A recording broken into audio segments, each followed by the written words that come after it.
From the St. Louis Public Radio Newsroom, this is The Gateway. It's Tuesday, October 1st. I'm Wayne Pratt.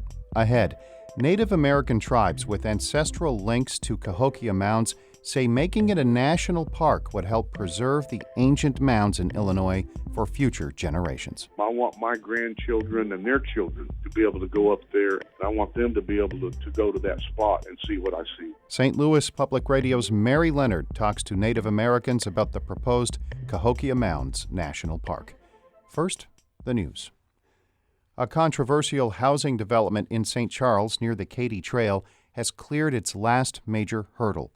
As St. Louis Public Radio's Shayla Farzan reports, St. Charles County Council voted last night to approve the project. The proposed Missouri Bluffs development would build more than 200 homes on forested land owned by the University of Missouri near the Katy Trail in St. Charles County.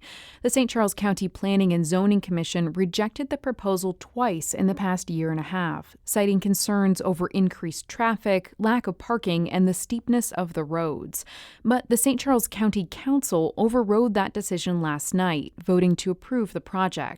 Missouri Sierra Club Director John Hickey says they're exploring strategies to stop the development, including legal action. Developments like Missouri Bluffs will be fought every step of the way. The County Council received more than 170 letters opposing the project. I'm Shayla Farzan, St. Louis Public Radio. A federal judge is ordering Ameren, Missouri to install air pollution control devices at power plants in Festus and Labadie.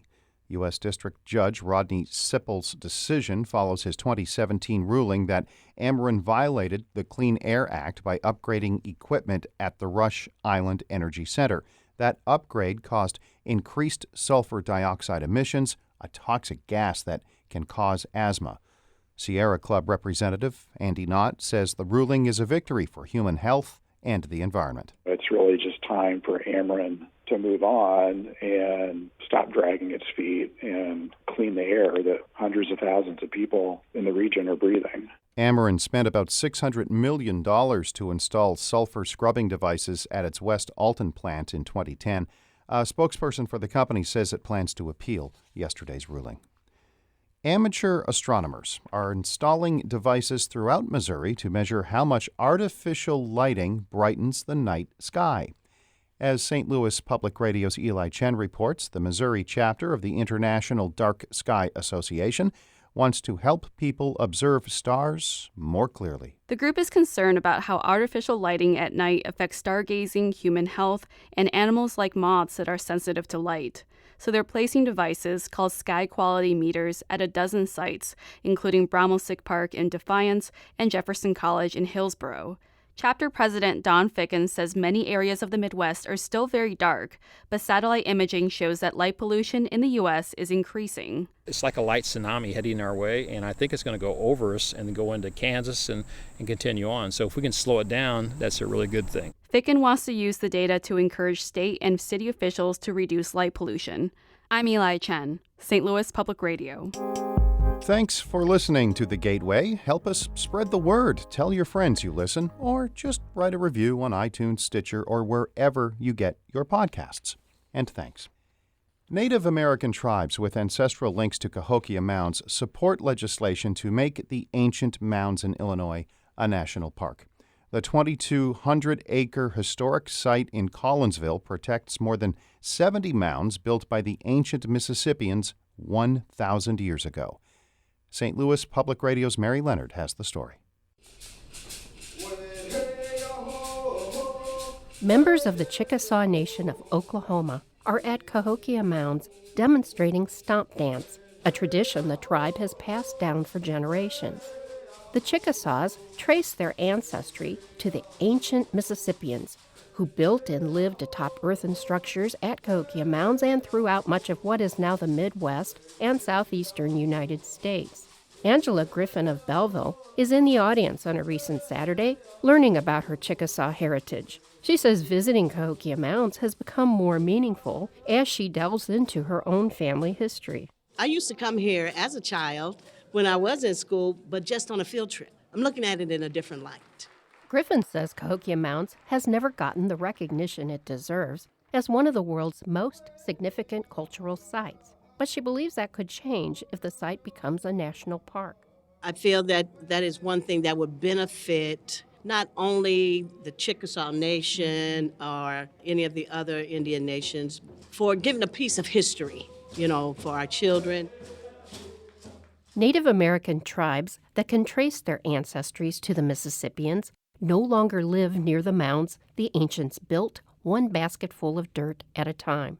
Starting in 1830, the federal government forced the tribes to relocate to the Indian Territory, which is now Oklahoma.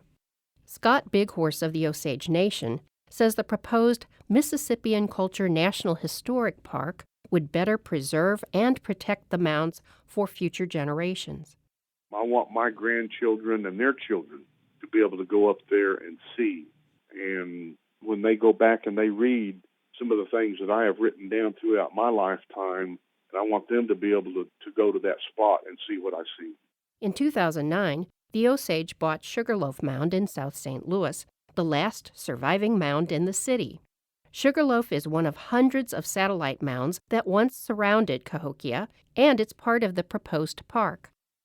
Logan Pappenfort is second chief of the Peoria Tribe of Indians of Oklahoma. He's in awe every time he visits Cahokia Mounds. It is a little bit of a coming home journey for myself, especially when you take that walk up Monk's Mound and you are on top where the chiefdom would have been, and you get a full idea and breadth of the scope of this Mississippian civilization. Pappenfort has been working for several years with the preservationists who provided the research behind the national park legislation. He credits the researchers for including Native American tribes in the process. We have had a voice, which is something that you cannot always say as a tribe, unfortunately. Chris Craig of Belleville says it was inspiring to be at Cahokia Mounds watching the Chickasaw troupe perform the music and dance of her people. She traces her own Chickasaw ancestry to her great-grandmother. I've been here in the mounds before when they had some of the authors, and you're always like, okay, so how do we as modern Indian people relate to the prehistoric? And that's hard to connect. But then we have our dance troupe that was here today, connect the dots. The Cahokia Mounds National Park would be a partnership between the National Park Service and state and local agencies. Illinois would retain ownership of Cahokia Mounds. Reporting from Collinsville, I'm Mary Leonard, St. Louis Public Radio.